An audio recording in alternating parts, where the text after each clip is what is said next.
Reporter breaking. സംസ്ഥാന വിവരാവകാശ കമ്മീഷണറേറ്റിനെതിരെ തുറന്നടിച്ച മുൻ commissioner doctor A Abdul Hakeem. Hema committee റിപ്പോർട്ടിലെ ഹർജി പരിഗണിക്കുന്ന ഘട്ടത്തിൽ വിവരാവകാശ കമ്മീഷണറേറ്റിൽ നിന്നും ആവശ്യമായ പിന്തുണ ലഭിച്ചിട്ടില്ല. കമ്മീഷണറേറ്റിലെ ആരുടെയെങ്കിലും ഉപകരണമായി മാറിയിട്ടുണ്ടാകാമെന്നും അബ്ദുൽ ഹക്കീം റിപ്പോർട്ടറിനോട് പറഞ്ഞു. കമ്മിറ്റി റിപ്പോർട്ട് പുറത്തുവിടുന്നത് വൈകിപ്പിച്ചത് സാംസ്കാരിക വകുപ്പ് ഉദ്യോഗസ്ഥരാണെന്നും ഇവർ സ്വാധീനത്തിന് വഴങ്ങിയതാകുമെന്നും റിപ്പോർട്ടർ പ്രതിനിധി ആർ റോഷിപാലിന് നൽകിയ അഭിമുഖത്തിൽ എ അബ്ദുൽ ഹക്കീം പറഞ്ഞു. പ്രതികരണത്തിലേക്ക്.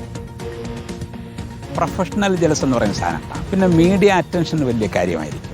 മറ്റൊന്ന്, ഇതിങ്ങനെ പോയാൽ പിന്നെ ഞങ്ങളൊക്കെ അപ്രസക്തരായി പോകുമല്ലോ എന്ന തോന്നലുണ്ടാവും. ഇത് ഏതെങ്കിലുമൊക്കെ ആയിരിക്കും. പിന്നെ ആരുടെയെങ്കിലും ടൂളായി പ്രവർത്തിക്കുന്നുണ്ടാവും. കമ്മീഷൻ പദവിയിലിരിക്കുമ്പോൾ എനിക്ക് ദുരനുഭവം പുറത്തുനിന്ന് എവിടെ നിന്നും ഉണ്ടായിട്ടില്ല. പക്ഷേ ഞാൻ പ്രതീക്ഷിച്ച പിന്തുണ കിട്ടേണ്ട ഭാഗത്തുനിന്ന് കിട്ടുകയോ എന്നെ ചേർത്ത് പിടിക്കുന്നതിനോ എൻ്റെ അംബ്രല എനിക്ക് ആവശ്യമുള്ളപ്പോൾ വിടർന്ന് വരാതിരിക്കുകയൊക്കെ ചെയ്തിട്ടുണ്ടെന്നുള്ളത് ശരി തന്നെയാണ്.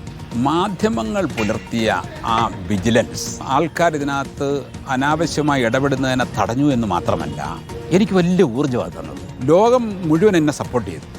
പക്ഷേ എനിക്ക് വേണ്ട വിധം സപ്പോർട്ട് കിട്ടാതിരുന്ന കേന്ദ്രവുമുണ്ട്.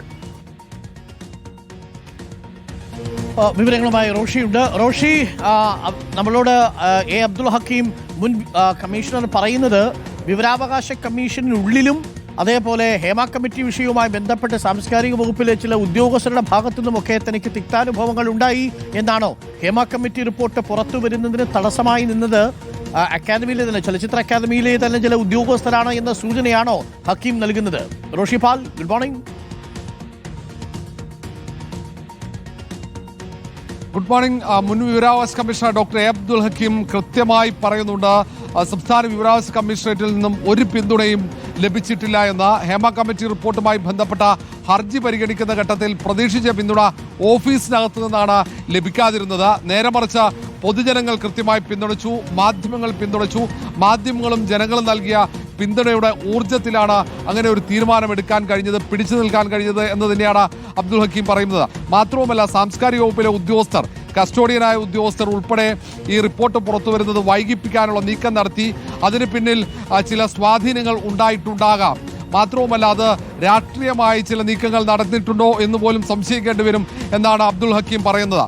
കാരണം അതിൽ വിമർശനം ഏറ്റുവാങ്ങിയത് സാംസ്കാരിക മന്ത്രി സജി ചെറിയാനാണ്, സർക്കാരാണ്. പക്ഷേ അത് ഉദ്യോഗസ്ഥന്മാരുടെ കൃത്യമായ ഇത്തരം നിലപാട് കൊണ്ടാണ് സർക്കാർ വിമർശനത്തിന് വിധേയമായത് എന്ന് അബ്ദുൽ ഹക്കീം പറയുന്നു. മറ്റൊന്ന്, ഈ റിപ്പോർട്ട് വിളിപ്പിച്ച സമയത്ത് അത് ഹാജരാക്കാതെ വൈകിപ്പിച്ച ധാർഷ്ട്യം കാണിച്ചു സാംസ്കാരിക വകുപ്പിലെ ഉദ്യോഗസ്ഥർ എന്നടക്കം ശക്തമായ വിമർശനം ഉന്നയിച്ചിട്ടുണ്ട്. ഏതായാലും സംസ്ഥാന വിവരാവകാശ കമ്മീഷണറേറ്റിനെ പൂർണ്ണമായും സംശയമുനയിൽ നിർത്തുന്ന ആരോപണങ്ങളാണ് ഡോക്ടർ എ അബ്ദുൽ ഹക്കീം ഉയർത്തുന്നത്.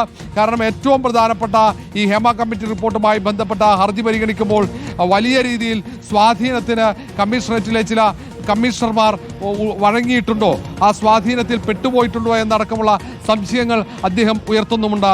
അരുൺകുമാർ. ഓക്കെ, റോഷിയാണ് വിവരങ്ങൾ നൽകിയത്.